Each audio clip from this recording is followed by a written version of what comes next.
Hi சகோஸ், எல்லாரும் எப்படி இருக்கீங்க? Sumathi sister, Iniya sister, Habiba sister, நீங்க ஒரு ட்ராமாவை நீங்க ரெஃபர் பண்ணிருக்கீங்க. கண்டிப்பா நாங்க பாக்குறோம். அதை இது நல்லா இருக்குன்னு சொல்லியிருக்கீங்க. உண்மையிலேயே நல்லா இருக்கா? Suresh hi sister. Kiruthiga Suresh hi sister. அப்படிங்கிற ப்ரோ, நீங்க உண்மையிலேயே உங்க தாட்டா சொன்னது எனக்கும் பிடிச்சிருக்கு. பட் நம்ம சகோஸ்க்கு ஹிஸ்டாரிக்கல் ட்ராமா தான் மோஸ்ட்லி பிடிக்குது. அதனாலதான் நாங்க அதே மாதிரி சூஸ் பண்ணி போறோம். ஓகே, நாங்க வேற ட்ரை பண்றோம். டபிள்யூ கண்டிப்பா நாங்க அதை செக் பண்றோம். ஹஜ் ஜென்ரல் காயை பத்தி பேசுனீங்க, ரொம்ப தேங்க்ஸ். ஸ்ரீ சிஸ்டர், ஹாப்பி எண்டிங்கா முடிஞ்சது, ரொம்ப சந்தோஷமா இருக்கு அப்படிங்கிற மாதிரி சொல்லியிருந்தீங்க. ரொம்ப தேங்க்ஸ் சிஸ்டர். ஸ்ரீ சிஸ்டர், ரொம்ப தேங்க்ஸ் சிஸ்டர். என்னோட கவிதை நல்லா இருக்கு அப்படின்னு சொன்னதுக்கு. சரி சார், நீங்களும் ஜென்ரலா புரிஞ்சுக்கிட்டீங்க. என்னோட கவிதையை பத்தி சொன்னீங்க. அப்புறம் கோபிகா எம் சிஸ்டர், ரொம்ப தேங்க்ஸ் சிஸ்டர். சார் சிஸ்டர், ரொம்ப தேங்க்ஸ் சிஸ்டர். ஆனா சிஸ்டர், கொஞ்ச நாள் உங்களை ஆளை காணுமே. Sister hi sister. Deep Kumar bro, ரொம்ப தேங்க்ஸ் ப்ரோ. யூசர் யூசி, ரொம்ப thanks bro. M sister again comment பண்ணியிருந்தீங்க கவிதையை பத்தி. ரொம்ப thanks sister. I love you too sister. Sir OR Chennai அப்படின்னு மீன் பண்ணியிருந்தீங்க. பத்மலா சிஸ்டர், ரொம்ப தேங்க்ஸ் சிஸ்டர். ஹீரா சிஸ்டர், நீங்க சொல்ற டிராமாவை நாங்க பாக்குறோம். பலராமன் என்கின்ற அனு சிஸ்டர், கம்பேர் பண்ணி பாக்குறப்போ உங்க எக்ஸ்பிளனேஷன் நல்லா இருக்கு அப்படிங்கிற மாதிரி சொல்லியிருந்தீங்க. எனக்கு அது உண்மையிலேயே மோட்டிவா இருக்கு சிஸ்டர். உங்க மனசுல இருக்கிறத ஓப்பனா சொன்னதுக்கு ரொம்ப தேங்க்ஸ் சிஸ்டர். எங்களுக்கே அந்த ஃபீல் கிடைக்குது. பட் என்ன பண்றது, வேற டைப் ஆப்ல நாங்க போட்டா அது சப்போர்ட் கிடைக்குமா இல்லையா அப்படிங்கிற ஒரு பயம் எங்களுக்குள்ள இருந்துகிட்டே இருக்குது. அதுதான் பிரச்சனை. அப்புறம் புஷ்பா சிஸ்டர் சொல்லியிருந்தாங்க அவங்க பேபிக்கு பர்த்டே அப்படின்ட்டு. விஷ் யூ ஹாப்பி பர்த்டே குட்டி பாப்பா. லைஃப் லாங் ரொம்ப ஜாலியா இருங்க. எல்லாரும் அப்படியே அவங்களுக்கு விஷ் பண்ணிடுங்க சகோஸ். ஏந்தி சிஸ்டர், ஹீரோக்கு கண்ணு போடதை நினைச்சு ஃபீல் பண்ணிட்டு இருக்கீங்கல்ல, அதே மாதிரி நான் லேட்டாக போட்டதையும் கொஞ்சம் மனசு வச்சு மன்னிச்சிருங்க. அவ்வளவு நேரம் வெயிட் பண்ணிட்டு அதுக்கப்புறம் தூங்கிட்டேன் அப்படிங்கிற மாதிரி ஃபீல் பண்ணீங்க. ஒவ்வொரு நாளும் ஒவ்வொரு வேலை வந்துருந்து சிஸ்டர். So sorry sister.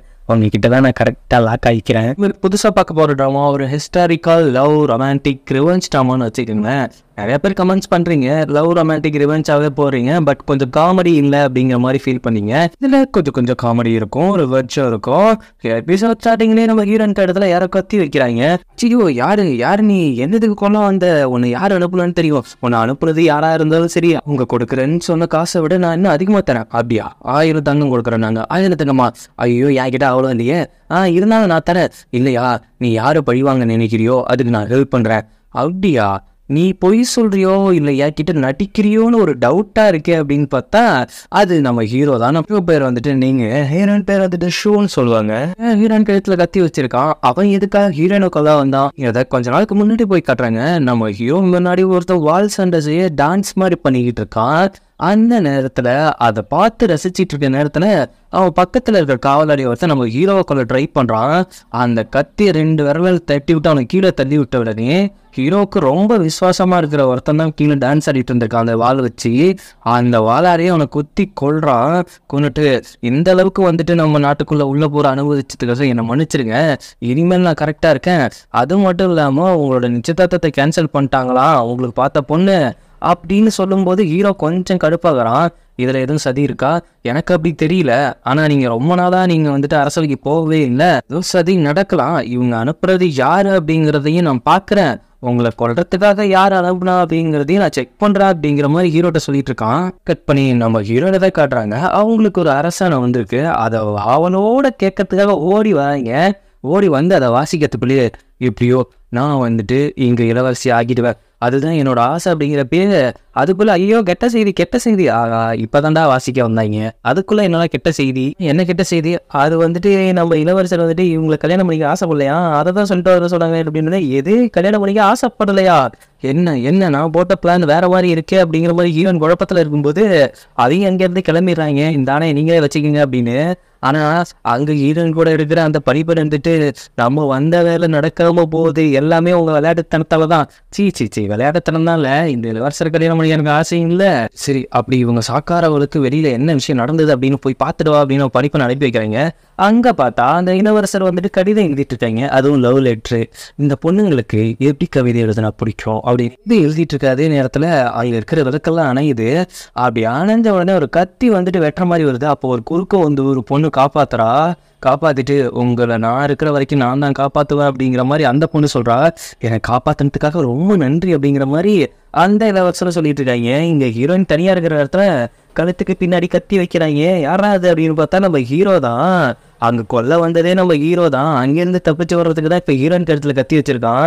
அப்பதான் அந்த கன்வர்சேஷன் நடந்திருக்கான். ஸ்டார்டிங்ல நமக்கு ஒரு சீன் காட்டினாங்களே, அது இங்க பாருங்க, எனக்கு இந்த இலவசரை கல்யாணம் பண்ணிக்கிறோம் அவசியம் கிடையாது. நீங்க எனக்கு ஹெல்ப் பண்ணீங்கன்னா நான் உங்களுக்கு ஹெல்ப் பண்ணுவேன். நீங்க யாரை கொல்ல நினைக்கிறீங்களோ உங்களை கொல்லத்துக்கு நான் ஹெல்ப் பண்றேன் அப்படின்னு சொன்னோன்னே, அப்படியா அப்படின்னு அவள்கிட்ட இருந்த ஒரு பதக்கம் வந்துட்டு கீழே விழுது. அந்த பதக்கத்தை அப்படியே எடுக்க போகும்போது அவள் கழுத்தில் கத்தி வெட்டுற மாதிரி இருக்கு. உடனே அவள் கழுத்தை அப்படி பிடிச்சி தூக்கிட்டு அந்த பதக்கத்தை அவன் எடுத்து பார்க்குறான். பார்த்துட்டு ஐயோ இது என்னோட பதக்கம், எங்கள் அப்பா கொடுத்தது, அதை என்கிட்ட கொடுங்க அப்படின்னோடனே நீ யார்ட்டையும் சொல்லக்கூடாது. சொல்ல மாட்டேன். அது இல்லாமல் நம்ம 2 பேரும் ஒன்றா சேர்ந்து இது பண்ணுவோம். எனக்கு என்னோட கல்யாணம் கேன்சல் ஆகணும், உங்களுக்கு யாரையும் நீங்கள் உள்ள வந்தீங்களே அவங்கள நான் கொள்ள ஹெல்ப் பண்ணுறேன் அப்படிங்கிற மாதிரி ஹீரோன்னு சொன்னோன்னே, ஆகா இது தனியாக தலையை கொடுக்குதுங்க அப்படிங்கிற மாதிரி ஹீரோ யோசிச்சுட்டு இருக்கான். அங்கே பார்த்தா காவலாளி எல்லாம் உஷாராயிருங்க, நம்ம இளவரசர் யாரோ கொள்ள ட்ரை பண்ணாங்க அப்படின்னு. உடனே நான் இப்போ அவங்க கூட இருக்கணும், இங்கே தான் இருக்கணும். இங்கே தான் இருக்கணுமா, வெளியில் இருக்கிறவங்கள்ட்ட யார்ட்டையா நான் உள்ள இருக்கேன்னு சொன்னேன். இங்கே வரும்போது அப்புறம் உன் கூட ரொம்ப சந்தோஷமான இருக்குமா ரொமான்ஸ் பண்ணாதான் இங்கே வந்தேன் அப்படின்ட்டு பிளேட்டை மாற்றிட்டு வரும்போது, அஜிக்கோ அப்படிலாம் பழிய போட்டுறாத, நான் சொல்லவே இல்லை அப்படின்னு ஹீரோயின் பயந்துக்கிட்டு இருக்கிறா. சரி அதெல்லாம் இருக்கட்டும், இப்போ இருக்கிற ஏதாவது சொல்கிறது நீ கல்யாணம் பண்ணிக்கூடாதுன்னு நினைக்கிறியா? ஏன் நான் வேற ஒருத்தனங்களை லவ் பண்ணுறேன். ஓ அப்போ ஏன் இங்கே கல்யாணம் பண்ணிக்க வந்துட்டேன்? இல்லை இது வந்துட்டு குடும்ப சுட்டிவேஷன் அப்படி இப்படின்ட்டு குடும்பத்தோட ரூலு. என்னது ரூலா? ஆமாம்மா, நான் ஒரு ஜென்ரலோட பொண்ணு, அதனால இப்படி ஒரு முடிவு எடுத்துட்டாங்க. அதான். சரி இங்கெல்லாம் ஆர்ட் டிசைன்லாம் நிறையா இருக்குது, இதெல்லாம் எங்கேருந்து வாங்கினதா? என் கையாலேயே செஞ்சுது. ஓ மூஞ்ச பார்த்தாதான் இந்த அளவு ஒர்க் அவுட் பண்ணுற ஆள் மாதிரி தெரியலையே. என்னது தெரியலையா? இங்க பாரு, நான் பண்ண என் கையாலேயே பண்ணப்போ என்ன போகுது, இது செம்பருத்தி மாதிரி இருக்குது, கண்ணு தெரியாத போல இவனுக்கு. இது வந்துட்டு லோட்டஸ், இங்க பார்த்தியா எவ்வளோ அழகாக இருக்குது அப்படின்னு ஹீரோயினா ஃபர்ஸ்ட் டைம் அவனுக்கு பிடிச்சி போகுது. ஏன்னா சின்ன சின்ன விஷயத்துக்கெல்லாம் அவன் பண்ணுற ரியாக்ஷன்லாம் ஹீரோ அப்படியே உள்ளுக்குள்ள ஏதோ பண்ணுது. அந்த பனிப்பெண் அங்கேருந்து வரதை பார்த்துட்டு அச்சோ இங்கேருந்து நீங்கள் எஸ்கேப் ஆக, இல்லைன்னா என் பனிப்பெண்ணுக்கு தெரிஞ்ச பெரிய பிரச்சனை ஆகிடும் அப்படி இப்படின்ட்டு கத்திட்டு இருக்கும்போது, இங்கே பேர் நீ சொன்ன வேலையை நான் முடிச்சுட்டு வருவேன், அதே மாதிரி எனக்கு நீ ஒரு இடத்துல ஹெல்ப் பண்ணணும், ஓகே? டீல் நீ முதல்ல கிளம்பியா, என்ன மாட்டி விட்றாத அப்படிங்கிற மாதிரி பதறிக்கிட்டு இருக்கிறா. இப்போ நீ நம்ம இளவரசரை காட்டினா, அதாவது நம்ம காப்பாற்றப்பட்ட இளவரசர் கவிதை கூட எழுத வரலன்னு ஃபீல் பண்ணிட்டு இருந்தார்ல, அதுவும் பெண்களை பற்றி கவிதை எழுத வரல அப்படின்னு அவனை காப்பாற்றின பைப்பனை ஒத்து பார்த்துக்கிட்டே இருக்காங்க. சொல்ல போனால் குறுக்குறுன்னு சைட் அடிச்சிட்டு இருக்காங்க. அந்த பெண்ணும் கேட்குது, என்ன இப்படிலாம் நீங்கள் பார்க்கக்கூடாது, பார்க்கறது தப்பு இல்லை, என் லைஃப்பை என்கிட்ட மறுபடியும் கொண்டு வந்து கொடுத்துருக்கேன், அப்போது நீ தான் இனிமேல் இதோட இளவரசி, நான் உன்னை தான் மனசார விரும்புகிறேன், இப்போ நீ வந்துட்டு உங்களுக்கு நான் பதவி கொடுக்க போகிறேன், இல்லை அதுக்கு நான் தகுதியானவை இல்லை அப்படின்னு அந்த பொண்ணு நல்லபடியாக தான் பேசுது. ஆனால் பயபுள்ளிக்கு லவ் பண்ண தெரியுமா தெரியாதா தெரியல, பியூர் 90s கிட்டா இருப்பாங்க போல. என்ன பண்ணுறது, இந்த மாதிரி இளவரசர் ரூசுத்தனம் பண்ணிக்கிட்டு இருக்காரு அப்படின்ட்டு ஒருத்தங்களுக்கு நியூஸ் போகுது. அது வேற யாருக்குமே கிடையாது, நம்ம இளவரசோட அம்மாவுக்கு. சாதாரண வேலைக்கார பொண்ணை மறுபடியும் எப்படி அவன் ப்ரொமோட் பண்ணான், எதுக்கு அவன் இளவரசி லெவலுக்கு ப்ரொமோட் பண்ணி வைக்கிறான், அதுவும் அவளை லவ் பண்ணுறேன், என்னோட பையன் முட்டாளாக இருந்துட்டு இருக்கான், இது போக போக பெரிய பிரச்சனையை உண்டாக்கும் அப்படிங்கிற மாதிரி அது கொஞ்சம் வெள்ளித்தனமாக தான் யோசிச்சுட்டு போகுது ராணி. இந்த இதுலேயும் ராணி தான் இல்லையா? கட் பண்ணி ஹீரோ தான் காமிக்கிறாங்க. ஹீரோ ஒரு கத்தி எடுத்துட்டு யாரையோ பிடிச்சி வச்சிருக்கான். அந்த கத்தியை வச்சு வாயிலிருந்து சில உண்மைகள் வந்தே ஆகணும், அந்த உண்மைகள் வந்தால் தான் உன்னை நான் உயிரோட விடுவேன், எப்படியா இருந்தாலும் நீ என்னை கொல்ல போகிற, வாயில் இந்த உண்மையை சொல்லிகிட்டே சாகுற. உனக்கு ஒரு விஷயம் தெரியுமா, என்ன உங்க அம்மா வந்துட்டு நார்மலாக சாகலை, என்ன சொல்கிற? ஆமாம், உங்கள் அம்மாவை கொன்னாங்க, அதுவும் துடிக்க, அதுவும் கொடுமைப்படுத்தி, அதை என் கண்ணு முன்னாடி நின்று நான் பார்த்தேன், சொல்கிறத கேட்டேன். அது மட்டும் இல்லாமல் அந்த கொன்னதை யார் அப்படின்னு நீங்கள் நினைக்கிற அப்படிங்கிறப்ப இதுக்கே ஹீரோவுக்கு பத்திக்கிட்டு கோவம் வருது. வேற யாருமே கிடையாது, உன்னோட அப்பா தான். அவர் தான் தான் கண்ணு முன்னாடியே ரசிச்சு அவன் ஒய்ஃபை கொன்னாங்க. எப்படி இருந்திருக்கும், எவ்வளோ அரக்கத்தனமானவர் உங்க அப்பா அப்படிங்கிற மாதிரி சொல்லும்போது அம்மா துடிச்சு எப்படி தெரியுமா செத்தாங்க, அதை நீ கேட்குறியா அப்படின்னு அவன் இன்னும் வெறுப்பெத்தரப்ப கத்தியை கரெக்டாக ஷோல்டரில் இறக்கி அவனை காலி பண்ணுறான். அங்கே கட் பண்ணி இப்போ அரசவை தான் கூடி இருக்குது. நம்ம இளவரசர், அதாவது கவிதையின் இளவரசர்னு வச்சுப்போமா ஒரு பேரை, அந்த இளவரசர் வந்துட்டு அங்கே உட்காந்துருக்காரு. அவனோட அம்மாவன ராணி உட்காந்துருக்காங்க. இப்போ ஹீரோயினோட என்ட்ரி, அவன் தான் வந்துட்டு உண்மையான வாரிசா என்னங்கிறத நாம போக போக பார்ப்போம். உள்ள வந்தோடனே அவனோட கத்தியை வாங்கி வச்சிருக்காங்க. ராணி வம்புக்கா வம்பு இருக்குது நம்ம ஹீரோவை. எல்லாம் ஒழுங்கா கவனிச்சுக்கிறியா? அதுவும் எல்லைப்புற பாதுகாப்புல தான் நிறைய பிரச்சனை இருக்கு. நியூஸ் வருது. நான் உங்களுக்கு ரிப்போர்ட் தரணும்னு எனக்கு ஒன்றும் அவசியம் கிடையாது. இளவரசருக்கு தான் நான் ரிப்போர்ட் தரணும். ஆமா நீ எனக்கு கொடுத்தா போதும், அம்மாவுக்குலாம் நீ சொல்ல வேண்டிய அவசியம் இல்லை. ஐயோ இந்த முட்டாப்பாயில வச்சுக்கிட்டு நான் என்ன பண்றதுங்கிற மாதிரி எனக்கு ஒன்றும் புரியல. அதுக்கப்புறம் என்ன ஹீரோ விருப்பத்தது, அவங்க அம்மாவோட நினைவஞ்சலிக்கு தானே இங்கே வந்திருக்க, அதை மட்டும் பார்த்துட்டு போங்கிறப்ப அவங்க அம்மாவை பற்றி பேசலோன்னே இன்னும் கடுப்பாயிட்டு நான் இப்போ வந்து இங்கேருந்து கிளம்புறேன் அப்படிங்கிற மாதிரி சொல்லிட்டு அங்கேருந்து ஹீரோ கிளம்பிடுறான். ஏன்னா ராணிக்கும் ஹீரோக்கும் சுத்தமாக ஆகலை. இதுலேருந்தே கதை எப்படி போக போகுது அப்படிங்கிறத நீங்கள் கெஸ் பண்ணியிருப்பீங்க. இவனா ராணி தனியாக போயிட்டு ஃபீல் பண்ணிட்டு இருக்காங்க. என்னோட பையன் வந்துட்டு அந்த கிரவுனுக்கு கரெக்டான ஆள் கிடையவே கிடையாது. அவன் பொண்ணுங்களை எப்படி லவ் பண்ணுறது, கவிதை எழுதுறது எப்படி அப்படிங்கிற மாதிரியே யோசிச்சுட்டு இருக்கான். ஆனால் உண்மையிலேயே அந்த தைரியம் இருக்கிறது அவனுக்கு மட்டும்தான். ஆனால் அவன் அந்த அரியணையை ஏறவே கூடாது. எனக்கு என்ன பண்ணுறதுன்னே தெரியல. என் பையனையும் திருத்த முடியல. அவன் வளர்ந்துட்டு வர்றதை நினைத்து பார்த்து என்னால் அதை ஜீர்ணிக்க முடியல. என்ன பண்ணுறதுன்னு தெரியல அப்படின்னு கேண்டா இருக்குது ராணி. அந்த நேரத்தில் கூட இருக்கிற பணியாளர் வந்துட்டு உங்களுக்கு ஒரு சில உதவி தேவைப்படுதுன்னு நினைக்கிறேன். உங்கள் வெளியில் இருக்கிறவங்க சொன்னாங்க. அதுக்கப்புறம் நமக்கு உதவி பண்ணுற ஒரு சில குரூப் எனக்கு தெரியும். அவங்களெல்லாம் நான் போய் மீட் பண்ணிட்டு வரவா அப்படிங்கிறப்பயே கண்டிப்பாக மீட் பண்ணிட்டு வாங்க. நாம் இதுக்கு ஏதாவது ஒன்று பண்ணி ஆகணும். இல்லைனா என்னோட பையனோட அரியணை இங்கேருந்து மிஸ் ஆகிடும் அப்படின்ட்டு ராணி ஏதோ பிளான் போடுது. ஃபிட் பண்ணி நம்ம ஹீரோ தான் காட்டுறாங்க. அவன் பதறி அடிச்சுட்டு ஓடி வரான் ஹீரோட அசிஸ்டன்ட்டு. உங்களுக்கு ஒரு முக்கியமான விஷயம் உங்கள்கிட்ட எத்தனை டைம் சொல்லியிருக்கிறேன். நார்மலான விஷயமா இருந்தாலும் சரி, இல்லை கொலையே நடந்தாலும் சரி, நீ பொறுமையாக வந்து சொல்லு. நீ எமோஷனலாகி எதையும் டென்ஷன் பண்ணிடாத. இந்த ராணியோட அடியார்கள் ஒருத்தர் வந்துட்டு வெளியில் போயிட்டு அவங்க சொந்த பந்தங்கள்லாம் பார்த்துட்ருக்காங்க. அது மட்டும் இல்லை, அவங்களுக்கு ஆதரவு தர்ற மாதிரி எல்லாத்தையும் கேட்டுட்டு இருக்கதான் எனக்கு நியூஸ் வந்துச்சு. ஆக மொத்தத்தில் இங்கே வேறு ஏதோ பிளான் நடக்குது, அது நல்லா தெரியுது. அதுக்கு முன்னாடி நாம் கொஞ்சம் ப்ரிப்பேராக இருக்கணும். அதுவும் கண்டிப்பாக ப்ரிப்பேராக இருக்கணும். அவங்க பொண்ணே ஆகணும் அப்படிங்கிற மாதிரி ஹீரோ யோசிச்சுட்டு இருக்கிறான். இல்லை அப்படின்னு ஒரு வாய்ஸ் வருது. என்ன வாய்ஸ்னா, நம்ம ஹீரோயின் தான் தூக்கத்தில் கனவு கண்டுட்டு எடுத்துருப்பாங்க போல. அவங்க ஃபஸ்ட்டு வந்துட்டு என்னாச்சு எதுவும் கெட்ட கனவு கண்டிங்களா? ஐயோ மறுபடியும் எனக்கு கல்யாணம் ஆகிற மாதிரி கனவு கட்டேன். எது கல்யாணமா? அப்போ ஜாலியானது தானே? ஜாலியானதா? எனக்கு முடியாதாக இருந்தால் அது ஜாலியானதா? என்ன அசிஸ்டன்ட் நீங்கள் எனக்கு சப்போர்ட் பண்ணுவோன்னு பார்த்தா எனக்கு ஆப்போசிட்டாகவே இருக்கிற நீ இளவரசி உங்கள் கழுத்தில் என்ன ஒரு மாதிரி கோடு அப்படின்ட்டு அந்த காயத்தை பார்க்கும்போது தான் தெரியுது. ஹீரோ வந்து கத்தியை கழுத்தில் வச்சுருப்பான்ல, கொஞ்சம் அழுத்தி பிடிச்சிருவான் போல், லைட்டாக கோடு போட்டிருக்கு. ஐயோ இந்த விஷயத்தை எப்படியா மாற்றி ஆகணுமே, இல்லைனா இவன் நோட்டி கேள்வி கேட்பாளே. ஐயோ எனக்கு ரொம்ப பசிக்குது, 10 நாளாக சாப்பிடாத இருக்க மாதிரி பசிக்குது, போயிட்டு எனக்காக கொஞ்சம் ஃபுட் அரேஞ்ச் பண்ணி எடுத்துருவா, ஐயோ பைக்கு மட்டும் விழுந்துருவா அப்படின்னு சொல்லி அவளை சமாளித்து வெளியே அனுப்பிட்டு அவள் போயிட்டு தன்னோட ஹார்ட் ஒர்க்கை பண்ணிட்டு இருக்கா. அந்த முரடம் வந்துட்டு என்னை கத்தியில் கோடு போட்டு போயிட்டான் லூசு பையன். செய்கிற விஷயம்லாம் அழகழகா அம்சமாக இருக்குது அப்படின்னு ஒவ்வொன்றா செஞ்சு ஒரு கூண்டு மாதிரி செஞ்சு வச்சிட்டு இருக்கிறா. தன்னோட படிப்பை வந்துட்டு நிறையா புக் எடுத்துருந்து அது மேலே வச்சனே அட்டி பாதுகத்தி. நான் இவ்வளோ நேரம் செஞ்சு வச்ச விஷயத்தெல்லாம் ஒரு செகண்டில் செதைச்சிட்டு ஐயோ தெரியாமல் பண்ணிட்டேன். இங்கே பாருங்க, ஏதோ ஒடுக்கு விழுந்த மாதிரி தான் இருக்குது. இந்த சைடு ஒரு தட்டு, அந்த சைடு ஒரு தட்டு, எல்லாம் சரியாயிடும். நான் இருக்கிற டென்ஷனில் நீ என்ன டென்ஷன் பண்ணிட்டு உன்னை கொலை பண்ண வச்சிருவ போல. சே நீங்களாம் அப்படி பண்ண மாட்டீங்க. ஏன் என் மேலே அவ்வளோ பயமா? சே நீங்கள் கத்தி தூக்கலாம் வாய்க்கு கிடையாது. இங்கே பாரு, என் பண்ணிப்பண்ணுங்கிற ஒரே காரணத்துக்காக தான் உன்னை சும்மா வரேன். ஆமா என்னது இது? உங்களுக்கு புக்கு எதுக்கு? நீங்கள் தானே நைட்டில் தூக்கம் வர மாட்டேங்குது, அதுவும் போர் அடிக்குதுன்னு சொன்னீங்க. ஆமாம், என்ன மாதிரி புக்கு இது அப்படின்னு எடுத்து பார்க்கும்போது அது உடனே ரொமான்டிக் புக்கு, அதுக்கப்புறம் லவ் புக்காக இருக்குது. என்னது இது? என்ன புக்கு இது? இல்லை நீங்கள் தானே சொன்னீங்க வாழ்க்கையை வெறுத்து போயிட்டுருக்கு அப்படின்ட்டு. இதை பச்சாவது கொஞ்சம் இன்ட்ரெஸ்டிங்காக இருக்கும். ஒரு பணிப்பெண்ணுங்கிறவ தன்னோட முதலாளிக்கு நல்லது பண்ணணும், கெட்டவளை ஆக்கக்கூடாது. எனக்கு கெட்டவனை மாத்திரியா நீ? ஒன்று ஐயோ கெட்டவனை மாற்றணும் எனக்கு சுத்தமாக இல்லைங்க, உங்களுக்கு நல்லது பண்ணுன்னா நினைச்சு இப்படி பேசிகிட்டு இருக்கும்போது இன்னொரு இளவரசி அங்கே வராங்க. அவங்க வந்த உடனே ஹீரோயினுக்கும் இவங்களுக்கும் ஆகாது போல், அதாவது இந்த ஃப்ரெண்ட்ஷிப் ஃபைட்டுன்னு இருக்கும்ல அந்த மாதிரி இவங்க வந்துட்டு ஒரு விஷயம் கேள்விப்பட்டியா? என்ன விஷயம்? பணிப்பெண்ணை வந்துட்டு இளவரசியாக மாற்ற போகிறாரு அதானே? இது மட்டும் இல்லை, இளவரசர் நின்னுக்கு நிச்சயதார்த்தம் பண்ண பொண்ணு வந்துட்டு வேற ஒரு ஆளுநர் பையன் கூட ஓடி போச்சான் அப்படின்னு ஹீரோயினுக்கு ஒரே சந்தோஷமாக போகுது. இது ஓடி போச்சா? ஐயோ நான் மாட்டினேன் அப்படிங்கிற மாதிரி கன்னத்தில் கை வைக்கிறாங்க. இப்போ ஒரு குட்டி ஃப்ளாஷ்பேக் காட்டுறாங்க. அதாவது ஹீரோ வந்துட்டு நீ யாரை தான் லவ் பண்ணுற அப்படிங்கிற மாதிரி கேட்டிருப்பான் ஃபஸ்ட்டு ஹீரோனை மீட் பண்ணும்போது. அப்போ என்ன சொல்லுவானா, அது வந்துட்டு பரவாயில்ல சொன்னால் தானே அவனுக்கு ஹெல்ப் பண்ண முடியும். நான் இளவரசர் நின்று தான் லவ் பண்ணும்போது ஹீரோவுக்கு பக்குன்னு ஆகுது. அடியே நான் தாண்டி இளவரசர் நின்று ஏன் நீ லவ் பண்ணுறியா? நான் யாருன்னே தெரியாமல் லவ் பண்ணுறியா அப்படின்னு. அவனை நீ பார்த்துருக்கியா? பார்த்ததில்ல, ஆனால் அவரை பற்றி கேள்விப்பட்டிருக்கேன். ரொம்ப அழகாக இருப்பாரா, ரொம்ப தைரியமான ஆளா. ஓ, இப்போ என்ன, அவங்களுக்கு வந்துட்டு கல்யாணம் நிச்சயதார்த்தம் ஆயிடுச்சு, அதனால நான் மனசு வெறுத்து போயிருக்கேன், அதை எப்படியாவது தடுக்கணும். சரி, அதை தடுக்கிறதுக்கு நான் உனக்கு ஹெல்ப் பண்ணுறேன், நான் ஒரு ஹெல்ப் உன்ட்டு கேட்பேன், அதை நீ பண்ணணும் அப்படின்ட்டு தான் ஒரு டீலை போட்டு அங்கேருந்து ஹீரோ கிளம்பியிருப்பான்.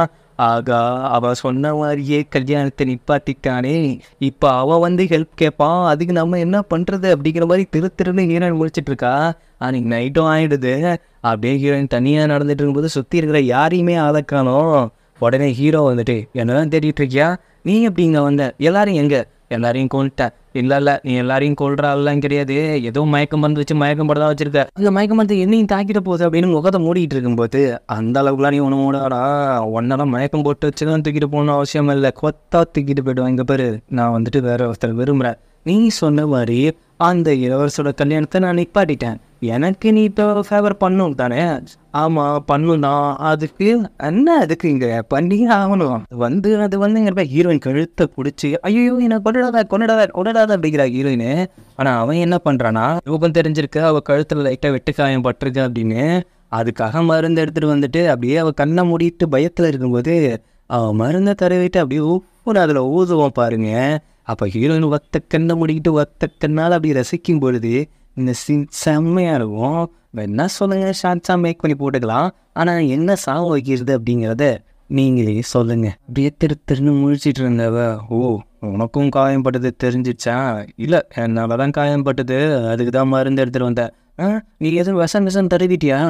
ம் அக்கறையாக ஏதாவது பண்ண வந்தால் விஷம் தடவணும், நான் உனக்கு தான் விஷம் தான் வச்சுருக்கணும். ஒரு விஷயம் கேட்கணும், அந்த இளவரசர் ரொம்ப கொடுமையானவர், தீயவர், அது இல்லாமல் கிளர்ச்சி பண்ண ட்ரை பண்ணுறாரு அப்படிங்கிறதெல்லாம் தெரிய வந்துட்டு இருக்குது. இதே கிளர்ச்சி பண்ணவா, அவர்லாம் அப்படி ஒன்றும் இல்லை, நீ தான் ஒரு கொலைகாரன், நீ கிளர்ச்சி பண்ண ட்ரை பண்ணிக்கிட்டு இருப்ப, அவர்லாம் அப்படி பண்ண மாட்டார். ஒரு வேளை அவர் எதுவும் கிளர்ச்சி பண்ணிட்டு நடு ரோட்டுக்கு வந்துட்டாருன்னா அப்போது நீ அவரை லவ் பண்ணுவியா? நடு ரோட்டுக்கு வந்தால் என்ன, இல்லை வரலன்னா என்ன, அவர் என்னை பொறுத்த வரைக்கும் என்னோட காதலர், அவர் பிச்சையே எடுத்தாலும் அவர் கூட நான் பின்னாடியே போயிடுவேன், மற்றபடிலாம் எனக்கு எந்த ஒரு விஷயமும் தேவையில்லை, என் முழு மனசோட அவர் காதல் மட்டும்தான் என் மனசில் இருக்குது, இதை தாண்டி வேறு என்ன எனக்கு தேவை, அவர் இருந்தால் மட்டும் போதும் அப்படின்ட்டு இந்த ஒன் சைடாக முகம் பார்த்து லவ் பண்ணாத தேவையானி போன இவங்க, சரி பார்ப்போம் அந்த அளவுக்கு அவன் நல்லவனா இல்லை என்னை விட நல்லவனான்னு பார்ப்போம், ஒன்று எதுக்கு இதில் இழுத்து விட்டுக்கிற தெரியலை, இழுத்து விட்டுருக்கணும்னு தோணுது. சரி நம்ம கதைக்கு வருவோம். இது ஒரு விஷம், இதை நீ வந்துட்டு கொஞ்ச நாளில் ஒரு விழா நடக்க போகுது, அதில் நீ இந்த விஷத்தை கலந்துட்ட அப்படின்னா அவன் வந்துட்டு 3 நாளில் செத்துருவான் நோய்வாய்ப்பட்டு. ஆனால் இது ஒரு விஷயம் என்னன்னா, நீ இதை பாத்ரூமில் கொட்டிட்டான்னாலோ இல்லை தூக்கி போட்டு நான் கலந்துட்டேன் கலக்கலை அப்படின்ட்டு என்கிட்ட நீ பொய் சொன்னாலோ கண்டிப்பாக அவனையும் கொண்டுடுவேன். இதே கொண்டுடுவியா? ஆமாம், கொண்டு அவன் பக்கத்துலேயும் உன்னை புதைச்சிருவேன். யாரை சொல்கிற, நீ லவ் பண்ணிட்டு இருக்கியா அந்த இளவரசனை தான். ஐயோ, அவருக்கு என்னால் எந்த பிரச்சனையும் வரவா, நான் பண்ணுறேன் அப்படிங்கிற மாதிரி ஹீரோயின் ஒத்துக்கிறா. அவன் வந்துட்டு இளவரசரை தான் பார்க்க போயிருக்கான், அவன் போயிட்டு நாட்டில் பல பிரச்சனைகள் இருக்குது அப்படிங்கிற மாதிரி தான் அவன் பேச போயிருக்கான். ஆனால் அவர் என்ன பண்ணுறாருன்னா, நீ என்னுடைய நண்பன் மாதிரி தானே, எனக்கு ஒரு உதவி பண்ணு, இந்த பொண்ணுங்க மனசை புரிஞ்சிக்கவே முடியல, இப்போ தான் ஒரு பொண்ணு மனசை புரிஞ்சிக்கலான்னு நினைக்கிறேன், ஆனால் புரிஞ்சிக்க முடியல, புரிஞ்சிக்க முடியாத மனசை புரியுது எப்படி, இல்லை புரிஞ்சிக்கிட்டு புரியாமல் மாதிரி நடிக்கிறாங்கல்ல, அதை எப்படி தெரிஞ்சுக்கிறது எப்படி அப்படிங்கிறது எனக்கு நீ சொல்ல. அவன் செம்ம கடுப்பாயிடுறான் ஹீரோ. ஒரு அரசனாக இருந்துக்கிட்டு என்கிட்ட நாட்டு பாதுகாப்பை பற்றி கேட்பியா இல்லை மக்கள் நலத்தை பற்றி கேட்பியா, நீ என்ன இதை கேட்டுட்ருக்க அப்படின்னு செம்ம கடுப்பாயிட்டு அவன் இருந்துட்டு, நம்ம சின்ன வயசாக இருக்கும்போது நாட்டை எப்படி காப்பாற்றணும் அப்படிங்கிறத நாம் 2 பேரும் சேர்ந்து தான் படித்தோம், ஆனால் அது உங்களுக்கு ஞாபகம் இல்லை, உங்களுக்கு இப்போ வேறு ஏதோ ஞாபகமாக இருக்குது அப்படின்ட்டு அவன் அங்கேருந்து கடுப்பாகி கிளம்பிடுறான். இளவரசருக்கும் ஒரு மாதிரி ஃபீல் ஆகுது, எப்படி ஹீரோனை கட்டலாம், இவன் வேறு விஷத்தை கொடுத்துட்டு போயிட்டான், முன்ன பின்ன நமக்கு கொலை பண்ணி அனுபவம் கிடையாது, என்ன பண்ணுறது, பேசாமல் நம்ம அசிஸ்டன்ட்டு கேட்டு பார்ப்போம். ஆமாம், நான் இளவரசரை கொண்டுட்டா, ஐயோ உங்கள் மண்டியில் எதுவும் அடிபட்டு போச்சா, நீங்களாம் அந்த மாதிரி வயலண்ட்டான ஆள் கிடையாது, ஐயோ இவளுக்கு தெரிஞ்ச இவளே கத்தி ஊரை கூட்டிட்டு வாப்பலையே, சேச்சே நாம் இங்கேருந்து கிளம்பிடுவோமா, இங்கேருந்து எப்படி கிளம்புறது, நான் இங்கேருந்து கிளம்பணும் இல்லை அவனுக்கு விஷம் வைக்கணும், எனக்கு தெரிஞ்சு நாம் இங்கேருந்து கிளம்புறதான் பெட்ரு அப்படின்னு நைட்டோட நைட்டாக அங்கே இருக்கிற எல்லாத்தையும் சுருட்டிக்கிட்டு ஒரு மூட்டையை கட்டிட்டு அக அப்படின்னு தப்பிச்சிட்டோடா அப்படின்ட்டு ஒவ்வொரு இடமா எஸ்கேப் ஆகி வந்துக்கிட்டு இருக்கிற நேரம் கரெக்டாக நம்ம இளவரசர் வந்துடுறாரு. வந்துட்டு நீ எங்கேயும் போகாத, உன்னை விட்டு என்னால் இருக்க முடியாது அப்படிங்கிறப்ப, என்ன இந்த இப்படி ஒரு டைலாக்கை சொல்கிறான் அப்படின்ட்டு போய் பக்கத்தில் போய் பார்க்கலான்னு பார்த்தா ஒரு மரத்துக்கு இந்தாண்ட சைடில் இருந்துட்டு அந்த பனிப்பெண்ணு, நீங்கள் ஒரு ராஜா, நான் ஒரு பனிப்பெண். ஓ, இந்த சைடு ஓடிக்கிட்டு இருக்குதா லவ் ஸ்டோரி? இங்கே இருந்துட்டு நீ எனக்கு முக்கியம், இல்லை நான் உங்களை அக்செப்ட் பண்ணிக்க முடியாது, ஆகா இந்த ஸ்டோரிக்கு மத்தியில் நான் மாட்டிட்டு முடிக்கிறேன் அப்படின்னு இங்கே வந்துட்டு இளவரசர் வந்துட்டு நம்ம ஹீரோயினை பார்த்துட்டு நீ தான் என் உயிர் அப்படின்னு ஷாக் ஆகிட்டு, ஆகா யாரா இந்த பொண்ணு அப்படின்னு ஷாக் ஆகிறா.